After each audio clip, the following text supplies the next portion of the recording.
और निशा तुम भी कर लेना, कई बार रह जाता है तो। यस सर, मैं रिकॉर्ड कर रही हूँ। हाँ। अच्छा, अब ये क्वेश्चन नंबर 21 से ही है ना, निष्ठा? Yes sir. चलो, नोट करना क्वेश्चन 21 से, है ना? इसको रिपीट जरूर करना बाद में। तेरे पीरियोडिक प्रॉपर्टीज कर रहे थे क्वेश्चन 20, कितने क्वेश्चन है टोटल वैसे पूर्वा इसमें? सर 40। 20 क्वेश्चन है, अभी रह जाएगा मेरे को। और इसमें वो भी तो होता है पूर्वा, जो सॉल्व वाले कुछ क्वेश्चन होते हैं, वो नहीं है क्या तुम्हारे पास? नहीं सर, अच्छा, वो यही बैक है। एक्सरसाइजेज ही है बस। हाँ, बैक एक्सरसाइज, इसके अलावा ना क्वेश्चन कुछ और होते हैं। चलो कुछ नहीं होता, यहीं से स्टार्ट करते हैं अभी। वो मिल जाए तो निशा देख लेना एक बार। वो 8-10 क्वेश्चन और होते हैं शायद ऐसे। ठीक है सर। हाँ। देखो, would you expect the second electron gain enthalpy of oxygen as positive, more negative और less negative than the first? Justify your answer. सही ना? अब ये ऑक्सीजन है, ऑक्सीजन में पहले इलेक्ट्रॉन डालते हैं हम। तो इसमें तुम्हें पता है, लास्ट कल क्लास में बताया था मैंने, इसमें इलेक्ट्रॉन डाला में तो हल्का सा डिफिकल्टी आती है इलेक्ट्रॉन डालने में, लेकिन डलेगा जरूर। क्यों? क्योंकि ऑक्सीजन बहुत इलेक्ट्रॉनिक एटम है। साइज छोटा है, इसलिए इलेक्ट्रॉन जैसे ही डालेंगे तो अंदर वाले जो 6 इलेक्ट्रॉन है ऑक्सीजन के पास, वही रिपेल करेंगे लास्ट इलेक्ट्रॉन को अंदर आने में। साइज छोटा होने की वजह से इलेक्ट्रॉन इलेक्ट्रॉन रिपल्शन होगा, बिकॉज ऑफ स्मॉलर साइज। लेकिन इसका भी डेल्टा एच जो होता है ना, जो ईजी कह लो, ये वही -144 के आसपास होती है, -144 किलो जूल पर मोल में। सही ना? ये इसकी वैल्यू होती है। और अब जब इसमें दूसरा इलेक्ट्रॉन डालोगे, तो जैसे ही दूसरा इलेक्ट्रॉन डालोगे, तो अब इस नेगेटिव इलेक्ट्रॉन में और इस नेगेटिव ऑक्साइड आयन में, इनकमिंग इलेक्ट्रॉन में और नेगेटिव ऑक्साइड में रिपल्शन होंगी। दोनों नेगेटिवली चार्ज है। तो रिपल्शन को ओवरकम करने के लिए एनर्जी देनी पड़ती है। और जो एनर्जी देनी पड़ती है ना, इसके जो ये एनर्जी रिलीज हुई थी, इसके 5 गुना से भी ज्यादा होती है। यानी लगभग इसमें एनर्जी जो तुम दोगे, 700 के आसपास कुछ दोगे एनर्जी। है ना? 700 से भी ज्यादा एनर्जी होती है, लगभग 700 से ज्यादा ही होती है। मैं अप्रोक्सीमेटली बता रहा हूँ तुम्हें। है ना? 700 से ज्यादा एनर्जी देनी पड़ती है, और दोनों को ऐड करेंगे इनको, तो ये आ जाएगा O+2 इलेक्ट्रॉन गिव्स O2-। तो इसलिए O2- का फॉर्मेशन होता है एंडोथर्मिक। ये क्या होगा? Highly positive. और ये क्या हो जाएगा? एंडोथर्मिक। तो यही तुमसे पूछा हुआ है। Would you expect the second electron gain enthalpy of oxygen as positive, more negative और लेस नेगेटिव? तो क्या बोलेंगे? सेकंड इलेक्ट्रॉन एफिनिटी क्या आई है? सेकंड इलेक्ट्रॉन गेन एंथैल्पी क्या आई है? पॉजिटिव। ये पॉजिटिव आई है। सही ना? और इस क्वेश्चन बहुत तरीके से आता है। O2- एंडोथर्मिक क्यों होता है? O2- एंडोथर्मिक स्पीसीज क्यों है, जबकि बहुत सारे कंपाउंड्स हैं? Na2O, MgO, Al2O3, जिसमें जिसमें O जो है एग्जिस्ट कर रहा है कैसे? O2- की तरह। फिर ये एग्जिस्ट क्यों कर रहे हैं जब O2- का फॉर्मेशन एंडोथर्मिक है? तो इसका आंसर तुम्हें सबको पता होगा। क्या आंसर आएगा विधि इसका? Latest energy release. हाँ, बिल्कुल सही है। देखो, O2- क्या है? एंडोथर्मिक स्पीसीज क्यों है? Because for the addition of second electron, energy is required to overcome the force of repulsion between the incoming electron and the negative oxide ion. So energy is to be supplied, energy देनी पड़ती है। And hence O2- is an endothermic species, but why there are large number of compounds in which oxygen exist as O2-? Reason because of release of lattice energy. Na+ है, O2-, जब ये combine करेंगे तो energy जो release होगी वो बहुत ज्यादा होती है। Mg2+, Mg2+ और O2- जब कंबाइन करेगा, तो जो एनर्जी रिलीज होगी वो बहुत ज्यादा होगी। सही ना? वो एनर्जी क्या होगी? बहुत ज्यादा होगी, इसलिए ऐसा होता है। क्या क्लियर है सबको ये? Yes sir. तो ये ढंग से कर लेना क्वेश्चन। सही ना? इसमें 2-3 क्वेश्चन मैं एक साथ डिस्कस कर रहा हूँ, नेक्स्ट क्वेश्चन लिखेंगे।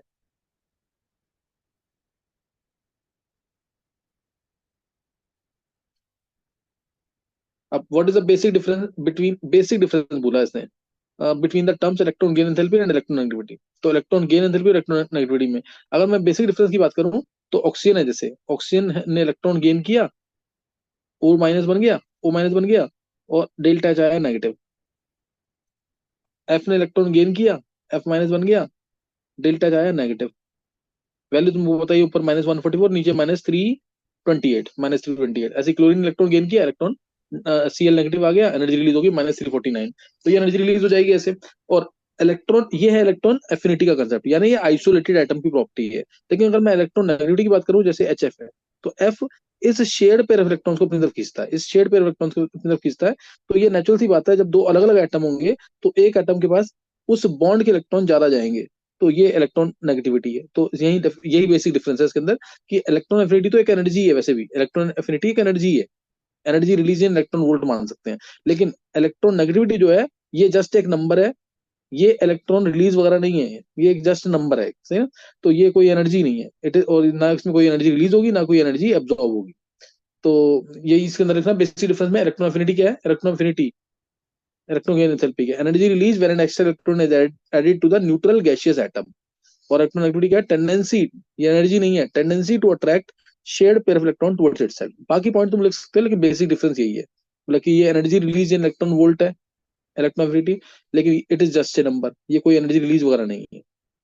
इलेक्ट्रॉन एफिनिटी क्या है? एक फिक्स वैल्यू है, आइसोलेटेड एटम की प्रॉपर्टी है। लेकिन इलेक्ट्रॉन नेगेटिविटी जो हम बोल देते हैं कि पॉलिंग स्केल पे एफ की वैल्यू 4 है, ओ की 3.5 है, एन की वैल्यू 3 के आसपास है, तो ये हम बोल देते हैं, लेकिन एक्चुअल में ये वैल्यू फिक्स्ड नहीं है, ये वेरिएबल वैल्यू होती है।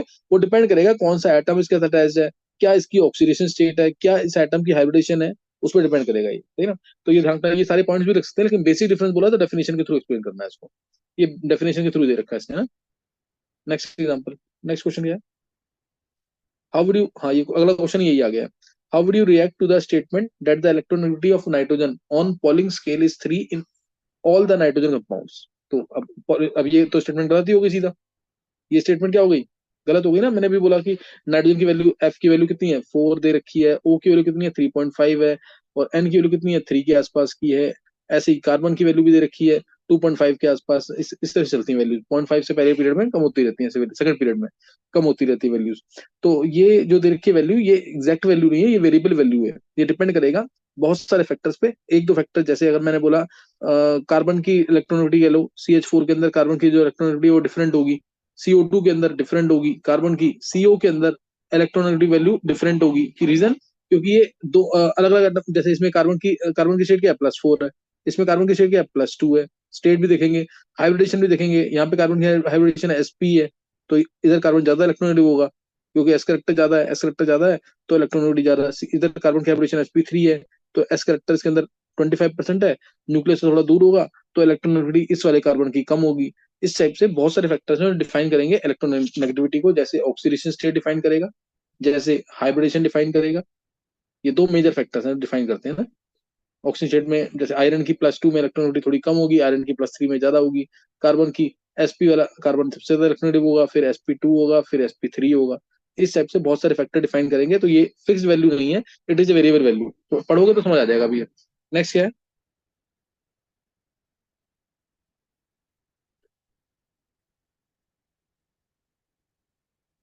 फिर ये है, describe the theory associated with the radius of an atom as it gains an electron. ये मैंने कल डिस्कस कर दिया, as it loses an electron.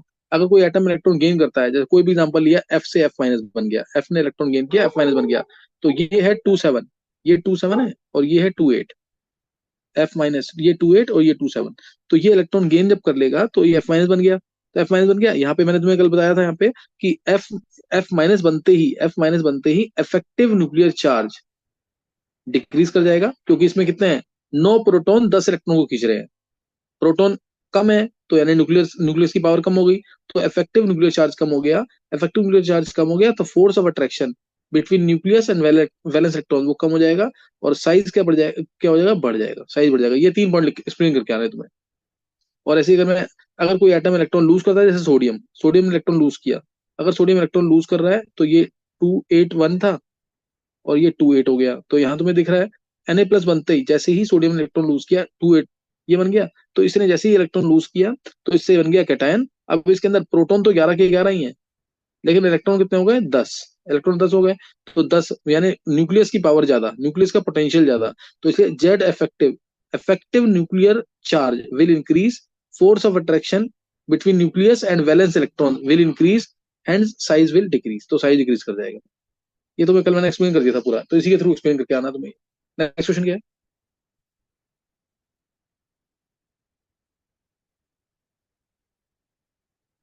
Would you expect the first initial enthalpy of two isotopes of the same element to be same or different? Justify your answer. कोई भी दो isotope ले लिया, अगर मैंने जैसे क्लोरीन ले लिया, क्लोरीन 17 होता है, 35 होता है, क्लोरीन 17 होता है, 37 होता है, इस टाइप से। तो अगर मैं बात करूं आयनेशन एनर्जी की, तो आयनेशन एनर्जी डिपेंड करती है साइज पे। साइज डिपेंड करेगा एटॉमिक नंबर पे, है ना। तो एटॉमिक नंबर क्योंकि सेम है, इसलिए आयनेशन एनर्जी क्या रहेगी? सेम रहेगी। इलेक्ट्रॉन एफिनिटी क्या रहेगी? सेम रहेगी। समझ गए कि नहीं है? हाँ, बॉन्ड स्ट्रेंथ पे कुछ फर्क पड़ता है, भारी हो जाता है बॉन्ड थोड़ा सा, हम मानते हैं कि बॉन्ड हल्का सा क्या स्ट्रेंथ उसकी बढ़ जाएगी, सही ना। तो अनिशा जी तो क्या रहेगी, सेम रहेगी। समझ आ गया कि नहीं है? Isotope they have same atomic number. Same atomic number मतलब, सेम एटॉमिक मतलब क्या, साइज सेम रहेगा, इसलिए अनिशा जी वगैरह सेम रहेंगी।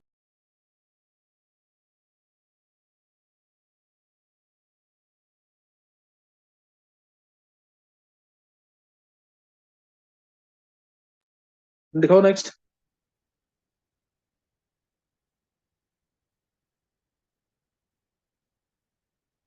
ये इस चलो ये तो तुम खुद कर लोगे। What are the major differences between metals and non metals? Metals क्या होते हैं? ये अच्छे रिड्यूसिंग एजेंट होते हैं, इलेक्ट्रॉन आसानी से लूज करते हैं। नॉन मेटल्स क्या होते हैं? जो अच्छे ऑक्सीडाइजिंग एजेंट्स होते हैं, ये इलेक्ट्रॉन गेन करेंगे, ये इलेक्ट्रॉन लूज करेगा। बात समझ नहीं, ये तुम कर लोगे पॉइंट्स इसके तो सारे। तो ये इलेक्ट्रॉन लूज कर रहे हैं तो रिड्यूसिंग एजेंट है, इलेक्ट्रॉन गेन कर रहे हैं तो ऑक्सीडाइजेंट है। ये मेलिबल और डक्टाइल होते हैं, मेलिबल होते हैं, डक्टाइल होते हैं। मेलिबल यानी वो बीटर इनटू शीट्स, और डक्टाइल मतलब can be drawn into wires. ये मेलिबल डक्टाइल नहीं होंगे, सही ना। मेटल्स तो हमारे हार्ड होते हैं हमेशा, मेटल तुम्हें हार्ड ही देखने को मिलेंगे। और नॉन मेटल सॉफ्ट होते हैं, एक्सेप्शन नहीं देखना कि डायमंड यानी कार्बन तो बहुत हार्ड होता है, ये सब नहीं देखना है। वैसे तो मेटल भी सॉफ्ट में आ सकते हैं, जैसे जिंक, कैडमियम, मरकरी हमारे सॉफ्ट में काउंट होते हैं। जिंक, कैडमियम, मरकरी सॉफ्ट में काउंट होते हैं। सीजियम वगैरह भी बहुत सॉफ्ट में। सोडियम और पोटेशियम तुमने सुना हुआ है, they can be cut even with knife. इतने सॉफ्ट होते हैं क्योंकि मेटेलिक बॉन्ड्स उनके वीक होते हैं। तो इन जनरल मेटल्स जो होते हैं हार्ड होते हैं। इन जनरल मेटल्स क्या होते हैं, हार्ड होते हैं। लेकिन नॉन मेटल्स क्या होते हैं, सॉफ्ट होते हैं। एक्सेप्शन आते हैं कि अगर मान लो, हालांकि जो डायमंड है सबसे हार्ड है। डायमंड क्या सबसे हार्ड है? बोरोन, बोरोन के कंपाउंड भी बहुत हार्ड होते हैं। तो वो एक्सेप्शंस है। मेन जनरली हम ये बोलते हैं मेटल्स हार्ड है, और ये नॉन मेटल्स क्या होते हैं, सॉफ्ट होते हैं। मेटल्स जो होते हैं हमारे, ये ब्रिटल नहीं होते, गिरते ही टूटेंगे नहीं ये। तो लेकिन जो नॉन मेटल्स होते हैं जनरली होता है कि वो ब्रिटल होते हैं। तो ये सारे पॉइंट्स इसमें लिखे हुए हैं। मेटल्स के जो कंपाउंड्स बनेंगे, मेटल्स के कंपाउंड अगर नॉन मेटल के बनेंगे तो क्या होंगे, वो आयनिक कंपाउंड्स होंगे। नॉन मेटल के मेटल के साथ बनेंगे तो आयनिक, मेटल का मेटल के साथ बनेगा तो उसमें मेटेलिक बॉन्ड आएगा। मेटल का मेटल के साथ कोई बॉन्ड बनेगा तो मेटेलिक बॉन्ड आएगा, और नॉन मेटल का नॉन मेटल के साथ आएगा तो उसे हम क्या बोलेंगे, कोवेलेंट बॉन्ड बोलेंगे। इस टाइप से सारे पॉइंट बोल सकते हैं। जैसे पॉइंट बोला हुआ, मेटल के ऑक्साइड्स क्या है, बेसिक नेचर के। किसी को बोलना है कुछ क्या? हर्ष, यस सर। म्यूट करो। बात में है कि नहीं? तो ये ध्यान रखना इसके अंदर। ये मेटल्स की ऑक्साइड बेसिक नेचर की, जनरली मेटल्स की ऑक्साइड +1 +2 +3 स्टेट में तो बेसिक नेचर की होगी। नॉन मेटल की ऑक्साइड्स तो एसिडिक नेचर की होती हैं, न्यूट्रल को छोड़ दें अगर, जैसे N2O, NO और CO को। इस टाइप ये तो ये बेसिक डिफरेंसेस है, 9th में पढ़ते हैं। तो ये तुम कर लोगे। नेक्स्ट दिखाना।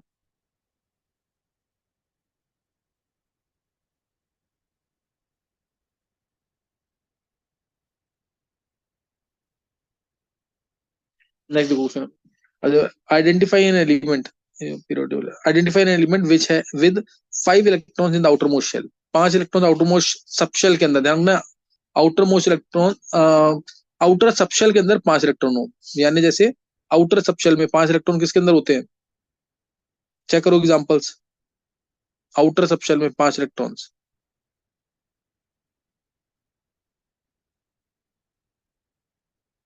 With 5 electron in the outer सब शेल,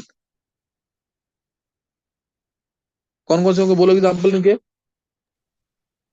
फिर क्लोरीन। ये जैसे P5, 2P5, 3P5, 4P5, ये आ गया ना। तो फ्लोरीन, क्लोरीन, ब्रोमीन, आयोडीन, एसिटाइन, इन सब में क्या होंगे, 5 इलेक्ट्रॉन्स होंगे। क्या D5 नहीं ले सकते इसमें, आउटर मोस्ट शेल में 3D5 ये नहीं ले सकते क्या?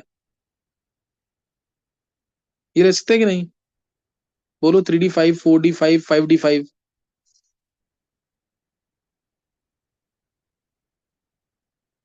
बोलो उसमें आंसर आएगा कि नहीं, ये ले सकते हैं कि नहीं? बता ध्रुव। फिर मेरे ख्याल से तो लेने चाहिए। सही है। और विधि तुम बोलो। सर नहीं लेंगे, 4s2 वाले को लेंगे ना, आउटर हाँ, मोस्ट। बहुत अच्छे। ध्रुव थोड़ा सोच के देख, पता लग जाएगा आंसर। समझा कि सर नहीं ध्रुव? बट 4 आउटर सेक्शन नहीं थर्ड हुआ ना ये। सर हाँ, बट थर्ड पीरियड का तो सबसे आउटर वही हुआ ना अपना।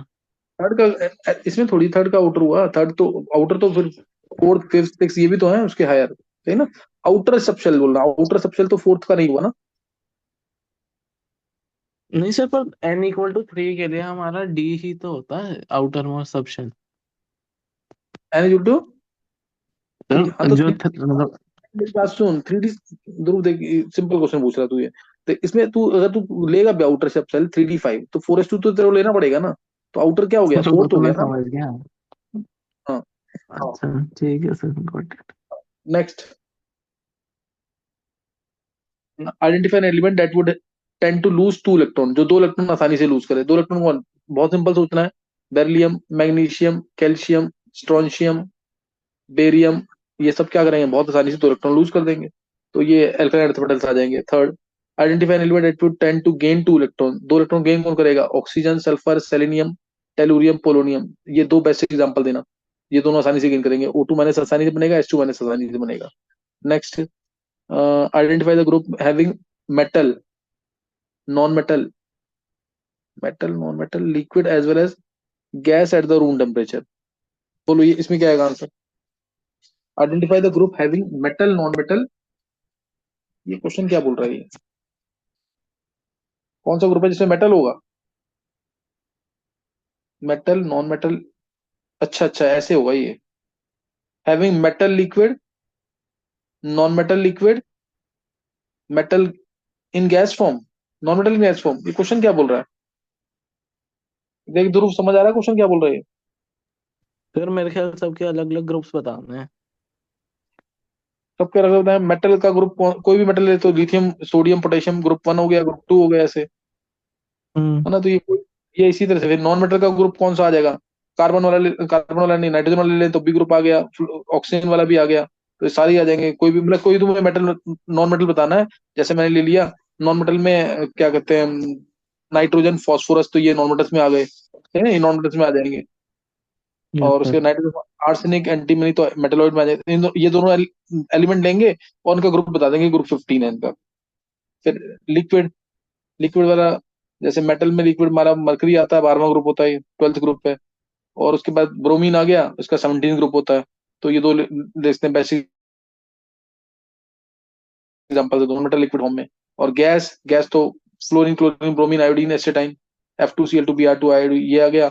या हीलियम आ गई गैस, नोबल, ये 18 ग्रुप के आ गया, है ना। और उसके बाद नाइट्रोजन आ गया N2, ये 15 ग्रुप का आ गया। ऑक्सीजन आ गया 16 ग्रुप का आ गया। तो इस टाइप से एग्जांपल तुम दे सकते हो। इसमें देखना आंसर तो क्या दे रखा है इसमें, दिखाना जरा एक बार। 20, group 17 has metal, non metal, liquid as well gas at room temperature. अच्छा, अकेला ग्रुप बताया इसने, ये अकेला ग्रुप बताया ना। आयोडीन और एस्टेटाइन को मान सकते हैं मेटल की फॉर्म में। नॉन मेटल फ्लोरीन, क्लोरीन आ गया, लिक्विड आ गया ब्रोमीन। ये पूरा क्वेश्चन ही अजीब सा दे रखा है इन्होंने, क्वेश्चन ना बहुत क्लियर नहीं हो रहा है ये, सही ना। तुम ऐसे कुछ भी बता सकते हो उसके अंदर, मेटल कोई भी लेंगे तो उसको ग्रुप नंबर बताना, नॉन मेटल कोई भी लेंगे उसको ग्रुप नंबर बताना, लिक्विड कोई भी लेंगे उसको ग्रुप नंबर बताना, ऐसी गैस के लिए, ऐसी गैस के लिए, सही ना। नेक्स्ट क्वेश्चन दिख रहा है अगला, the increasing order of activity among group first elements is, ये इंक्रीजिंग ऑर्डर ऑफ एक्टिविटी दे रखा है। और ये मेटल्स हैं तो इनका एक्टिविटी ऑर्डर ये है, ये नॉन मेटल्स हैं तो इनका एक्टिविटी ऑर्डर ये है। तो ये इसको बहुत सिंपल तरीके से एक्सप्लेन करना है, तो इस तरह से करेंगे।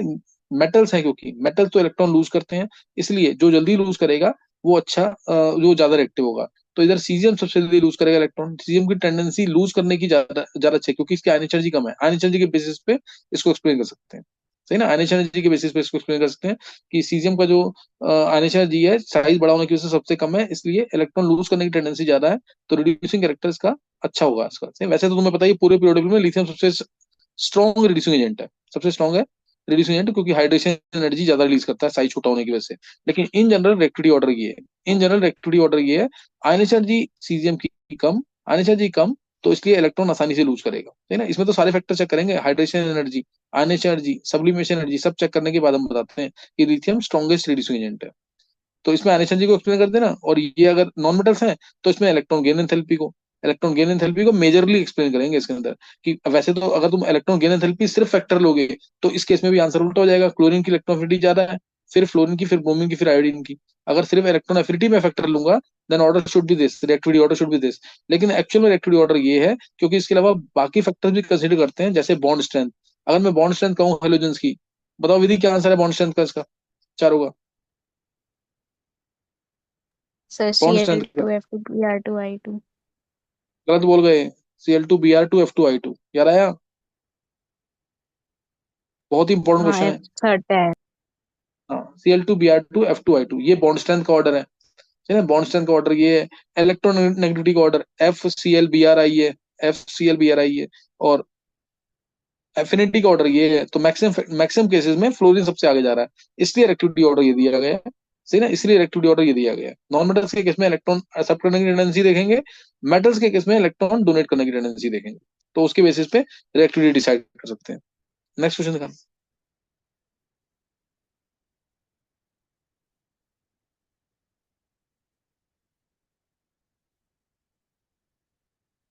क्वेश्चन नंबर ये 29 है ना। Right the general electron configuration of S block, P block, D. ये तो बहुत ही इंपॉर्टेंट क्वेश्चन है 11th क्लास के लिए, स्कूल में जरूर पूछते हैं। डी और एफ, स्पेशली डी और एफ का जरूर पूछते हैं। एस ब्लॉक है ग्रुप 1 और ग्रुप 2, तो NS1 होता है ग्रुप 1 का, ग्रुप 2 का NS2 होता है, तो NS1 to 2 आ जाएगा, NS1 to 2 आ जाएगा। पी ब्लॉक की बात करें तो पी ब्लॉक में NS2 तो चलता ही चलता है, और पी ब्लॉक है तो पी चलेगा 1 से लेके 6 तक, NS2 NP1 to 6 है ना, NS2 NP1 to 6 ये चल जाएगा। और उसके बाद अगर डी ब्लॉक की बात करें, डी ब्लॉक की बात करें तो इसमें कोई भी एग्जांपल ले लो, स्कैंडियम एग्जांपल ले लीजिए इससे, अगर तुम कभी भूल जाते तो। आर्गन 4s2 3d1 है, ये 4 हो गया, 4 को n मान लिया तो 3 हो जाएगा n-1। डी चलेगा 1 से 10 भी चलता है, 0 से 10 भी चल सकता है, दोनों करेक्ट है। और NS 0 भी होता है, 1 भी होता है, 2 भी होता है, 0 भी आता है केस में, पैलेडियम के केस में। या NS तुम 1 to 2 भी लिख सकते हो, NS 1 to 2 भी लिख सकते हो उसको, या 0 to 2, दोनों पॉसिबिलिटी सही है। NS इसमें क्या लिखा हुआ है, NS ये रहा 0 to 2, 0 to 2 भी सही है, 1 to 2 भी सही है। NS 0 to 2, N-1 D1 to 10, क्योंकि जीरो वाला केस आता है ना पैलेडियम का एक, तो इसलिए उसको ले सकते हैं। और एफ ब्लॉक की बात करें, एफ ब्लॉक का भी तुम चाहो तो कोई एग्जांपल ले लो, जैसे मैंने लिया सीरियम, सीरियम होता है 58, सही ना, सीरियम क्या 58, सीरियम 58 है, 58। तो ये आ गया यहाँ पे जेनॉन 4f1 5d1 6s2।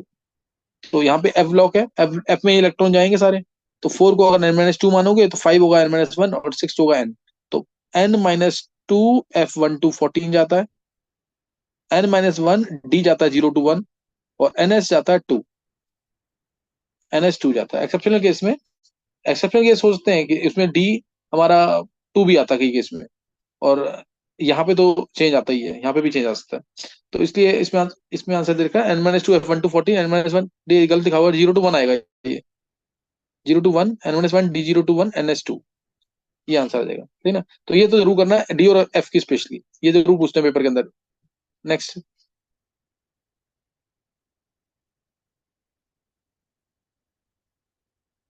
क्या है, अच्छा सो द हाँ, ऐसा in the position of the element having outer electronic confirmation. देखो पोजीशन असाइन करने वाला ग्रुप और पीरियड ना आ ही जाता है क्वेश्चन इसका, नहीं ना, इसका क्वेश्चन आ ही जाता है। तो इसलिए मैंने बोला पीरियोडिक टेबल जिसको रटा पड़ा है ना, उसको कोई रूल याद करने की जरूरत नहीं है, वो डायरेक्ट आंसर निकाल लेगा, ठीक है? उसको कोई रूल याद करने की जरूरत नहीं है, फिर तुम डायरेक्ट आंसर निकाल लोगे इसका, अगर ग्रुप या पीरियड असाइन करना है तो। जैसे अगर मैं बात करूं यहाँ पे, एक मिनट, ये आ गया, वो ये आ गया ना, NH2 NP4 N = 3, 3s2 3p4 है, 3s2 3p4, तो 1s2 2s2 2p6 3s2 3p4, यानी ये सल्फर है। सल्फर का पीरियड तुम्हें पता ही है, पीरियड वैसे लास्ट लास्ट शेल में जहां इलेक्ट्रॉन जा रहे हैं ना, उससे पता जाता है, थर्ड पीरियड है सल्फर का, थर्ड पीरियड है 3 जो दे रखा है, सही ना, थर्ड पीरियड है। और ग्रुप तुम्हें बताइए 16वां ग्रुप होता है, 16वां ग्रुप। और अगर पी ब्लॉक में निकालना है कि कैसे निकालते हैं, पी में अगर लास्ट इलेक्ट्रॉन जा रहा है तो 10 प्लस जो लास्ट के इलेक्ट्रॉन गए हैं, 10 + 6, एस और डी में, एस और पी में जो इलेक्ट्रॉन गए हैं 10 प्लस कर दो, उससे आंसर आएगा ग्रुप नंबर 16। ये रूल दे रखा है,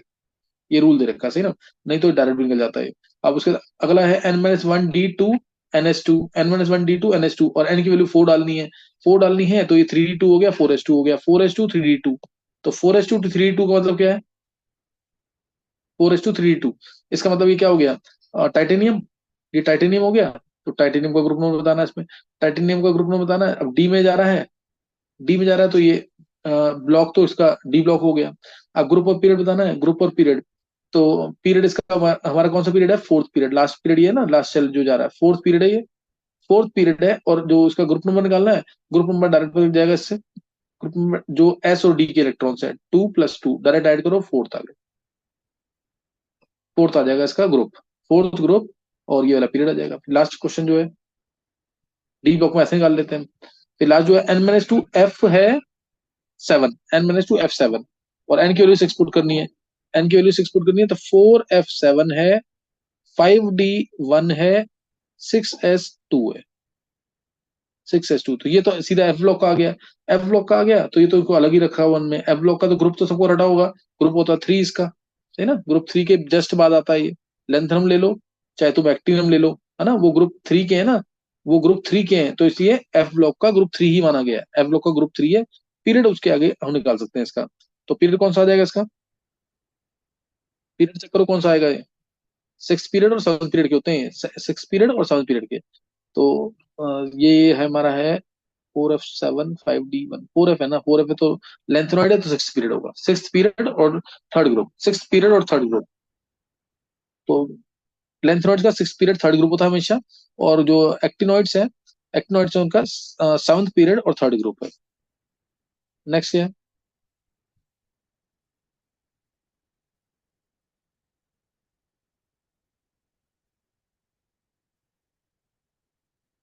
हाँ, ये क्वेश्चन काफी बेटर है, काफी ज्यादा बेटर क्वेश्चन है ये। इसको बहुत ध्यान से करना है, अच्छा क्वेश्चन है ये ऑब्जेक्टिव में भी आ सकता है। तो इसमें तुम्हें दे रखा है कोई एलिमेंट है, उसकी फर्स्ट आयन एनर्जी दे रखी है, सेकंड आयन एनर्जी दे रखी है, और इलेक्ट्रॉन गेन एंथैल्पी दे रखी है। अब पूछा क्या है उसी को देखते हुए चेक करेंगे। यहाँ पे अगर एनालाइज करना थोड़ा सा तो एनालाइज कर सकते हो। जैसे पहला वाला एलिमेंट जो है अल्कली मेटल होगा, क्योंकि पहली एनर्जी बहुत कम है, दूसरी बहुत ज्यादा है, तो ये अल्कली मेटल है, ये अल्कली मेटल है। दूसरा 419 ये कम है, और 3 ये बहुत ज्यादा है। 419 एनर्जी कम है, दूसरी बहुत ज्यादा है, इसका मतलब ये भी अल्कली मेटल है, ये भी इक्वल मेटल है। हाँ ये भी है, second is more reactive than first. Reason क्योंकि इसकी एनर्जी कम है, इसकी एनर्जी कम है। और अगर किसी ने वैल्यूज थोड़ा ढंग से देखा होगा तो उसको पता होगा सेकंड वाला जो है वो उसकी पोटेशियम की वैल्यू है, फर्स्ट वाली लिथियम की वैल्यू है। लेकिन अभी छोड़ दो उस चीज को, अभी तुम्हें वैसे वैल्यूज देख के अंदाजा लगाना है। फिर दूसरा थर्ड है 1681 और 33, यानी ये नॉन मेटल या वो होगा नोबल गैस, तो इसको भी डाउट में रखेंगे थोड़ा सा। नॉन मेटल की चांसेस ज्यादा है, क्योंकि -328 है, तो फ्लोरीन की वैल्यू मैं बोलता हूँ हर बार, तो ये नॉन मेटल में ही आएगा। क्यों, इसकी इलेक्ट्रॉन गेन एंथैल्पी दी हुई है, उससे पता लग गया कि ये नॉन मेटल है। नॉन मेटल फोर्थ 1008 है और 1800, तो ये भी हमारा नॉन मेटल में ही आएगा। -295 वैल्यू से पता लग रहा है कि आयोडीन है, तो ये भी नॉन मेटल में आ गया। और अगला फिफ्थ 2372 हाँ ये नोबल गैस आ गया कोई, ये नोबल गैस आ गया। 738 और 1451, यानी ये हमारा कौन सा है, अल्कालाइन अर्थ मेटल। और ये वैल्यूज जो दे रखी है किसकी है, ये गलत दे रखा है यहाँ पे, ये प्लस मैग्नीशियम का है ना, मैग्नीशियम के लिए +40 आएगा ये प्लस होता है मैग्नीशियम का। तो ये 738 और 1451 ये मैग्नीशियम की वैल्यूज हैं, और ये अल्कालाइन अर्थ मेटल है क्योंकि पहली दो एनर्जी कम है, सही ना, अल्कालाइन अर्थ मेटल, अल्कालाइन अर्थ। अब जो दे रखा है मेरे को दिखाओ नीचे जरा क्या क्या पूछा है। पहला है which of the above elements is likely to be the least reactive element। Least reactive element कौन सा है, लीस्ट रिएक्टिव एलिमेंट तो यही आ गया सीधा, फिफ्थ वाला, ये फिफ्थ होना चाहिए। फिफ्थ मोस्ट रिएक्टिव मेटल, जिसकी मेटल की बात करें तो जिसकी एनर्जी सबसे कम किसकी है, 419, यही है, यानी ये आ जाएगा सेकंड। नेक्स्ट दिखाना।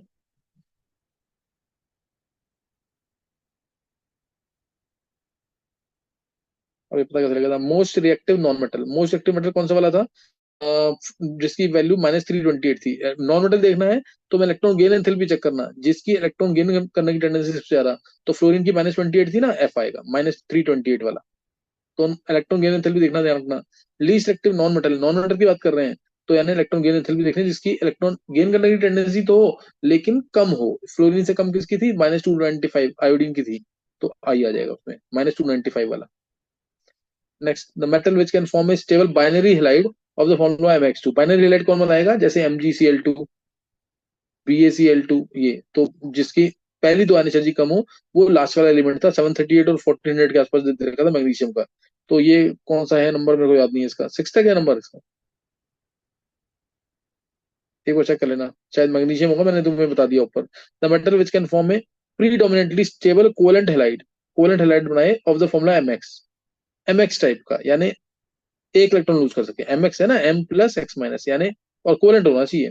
तो यानी ये पोटेशियम तो मोर रिएक्टिव था, उससे ऊपर था क्या, लिथियम है ना, जिसकी 500 कुछ देर की थी एनर्जी, तो यहाँ पे पहला एलिमेंट आ जाएगा, फर्स्ट वाला जो लिथियम था, मैंने तुम्हें हिंट दिया था उसमें। समझ आ गया कि नहीं है ध्रुव? समझ आया क्वेश्चन पूरे? यस सर, आ गया। अच्छा ध्रुव, ध्रुव तूने जैसे क्वेश्चन एक एक क्वेश्चन ऐसे किया हुआ क्या पहले?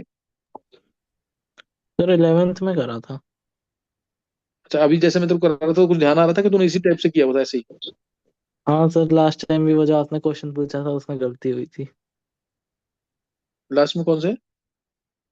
सर वो जो आपने 4D वाला पूछा, 4S वाला पूछा था ना, 3D 4S वाला। नहीं वो तो वो एक अलग बात है, तो वो अलग चीज है, वो हल्का सा टक गया, वो तू थोड़ा ज्यादा सोचता तो तू उसका आंसर निकाल लेता, वो तो चल एक बाई चांस की बात है कि तेरे से नहीं हो पाया वो। लेकिन ये मैं कह रहा हूँ कि जैसे मैं भी एनसीईआरटी करा रहा हूँ ना, इस तरह से एनसीईआरटी का एक एक क्वेश्चन ढंग से करना है, रिकॉल हो जाएगा। ये लगा ले कि मेंस लेवल ना 50 to 60% इसी से रिकॉल हो जाएगा, अगर कोई एक एक क्वेश्चन को बहुत ढंग से कर रहा है तो। इसको बिल्कुल लाइटली नहीं लेना है, ये बहुत इंपॉर्टेंट चीजें हैं सारी ये। नेक्स्ट ठीक क्वेश्चन है क्या है? सर। नेक्स्ट नेक्स्ट टाइम देखना कितना रह रहा है। Sir 2 minute. अच्छा चलो देख लो, ये क्वेश्चन देख लो 32 तो। प्रिडिक्ट द फॉर्मूला, ये तो डायरेक्ट फॉर्मूला डालोगे ना, Li2O बन जाएगा इससे। Li पे +1 चार्ज है, O पे 2 माइनस, तो क्रॉस करते हैं निकल जाता आंसर। ये तो 9 टर्म्स में सीखते हैं। मैग्नीशियम Mg2 प्लस N पे 3 माइनस, सही ना? मैग्नीशियम 2 प्लस और 3 माइनस, तो Mg3N2। Mg2 प्लस कैसे आ रहा है? 282 होता है, 2 इलेक्ट्रॉन लूज करेगा। नाइट्रोजन 25 होता है, 3 इलेक्ट्रॉन गेन करेगा। एल्यूमिनियम आयोडीन Al पे 3 प्लस, Al पे 3 प्लस आएगा, और आयोडीन पे -1, तो AlI3।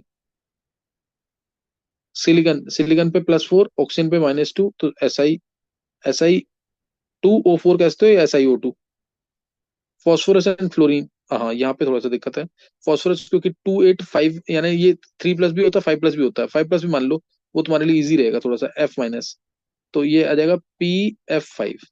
और एक और भी बोलते हैं इसमें, एक बार आंसर देखना, इसमें PF3 भी होता है एक वैसे तो, +3 भी होता है ना, ये थोड़ा सा इनर्ट पेयर इफेक्ट ध्यान रखना पड़ेगा इसमें, है ना, इनर्ट पेयर इफेक्ट, उसके बेसिस पे आंसर करना पड़ेगा। तो एलिमेंट 71 हमारा लुटिटियम होता है, 58 to 71 होते हैं ना लेंथेनॉइड्स। लुटिटियम है Lu, और लेंथेनॉइड यानी +3 charge.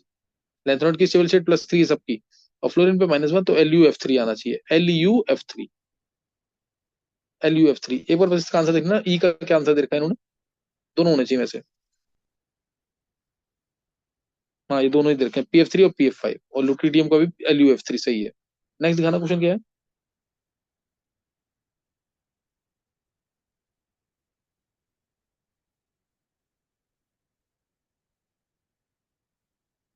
In modern period table the period indicates the value of, क्या होता है पीरियड, क्या बताता है? Sir N। Principal quantum number n की वैल्यू, ये बताता है ना पीरियड। कैसे पता लगेगा ये?